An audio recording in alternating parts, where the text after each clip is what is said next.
कर्नाटक में बीजेपी ने अपने 2 विधायकों को पार्टी से बाहर का रास्ता दिखा दिया है। बीजेपी की ओर से एस.टी. सोमशेखर और ए. विश्वराव हेबर को पार्टी से निकालने की वजह उनकी तरफ से कथित रूप से अंजाम दी जा रही दल विरोधी गतिविधियों को बताया है। दोनों नेताओं को बीजेपी से बाहर किए जाने की जानकारी कर्नाटक बीजेपी अध्यक्ष बी.वाई. विजयेंद्र ने दी। उन्होंने मीडिया से बातचीत में कहा कि पार्टी हाईकमान ने काफी सोच विचारने के बाद यह फैसला लिया। आपको बता दें कि सोमशेखर यशवंतपुर और हेबर यल्लापुर विधानसभा से बीजेपी के टिकट पर चुने गए थे।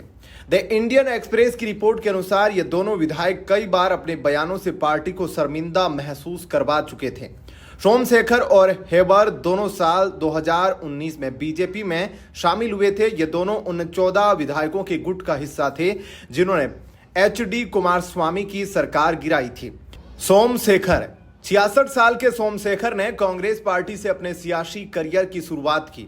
वे यशवंतपुर विधानसभा सीट से 3 बार के विधायक हैं। सोमशेखर पहले सिद्धारमैया के करीबी माने जाते थे। उन्हें साल 2004 में उत्तराहाली विधानसभा सीट पर अपने पहले चुनाव में हार का सामना करना पड़ा। परिसीमन के बाद सोमशेखर ने साल 2008 में कांग्रेस के टिकट पर यशवंतपुर से चुनाव लड़ा, लेकिन वो हार गए। इसके 5 साल बाद वे कांग्रेस के टिकट पर चुनाव जीते और फिर 2018 में उन्होंने इस सीट पर रिटेन किया।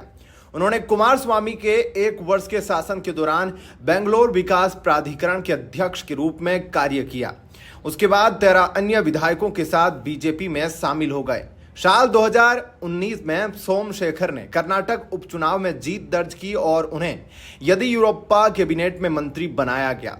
वे बसवराज बोम्मई की सरकार में भी मंत्री बनाए गए।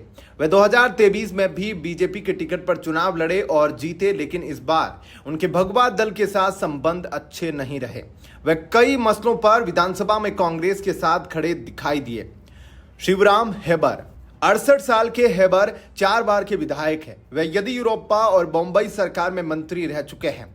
साधारण पृष्ठभूमि से आने वाले हेबर एक सुपारी किसान हैं। 1983 में वे सार्वजनिक रूप से पहली बार तब सामने आए जब वे यल्लापुरा कृषि उपज विपणन समिति APMC के सदस्य चुने गए, जिसके बाद वे कांग्रेस में शामिल हो गए। साल 2008 में वे यल्लापुर सीट से कांग्रेस के टिकट पर चुनाव लड़े, लेकिन हार गए। हालांकि इसके बाद अगले चुनाव में उन्हें जीत मिली।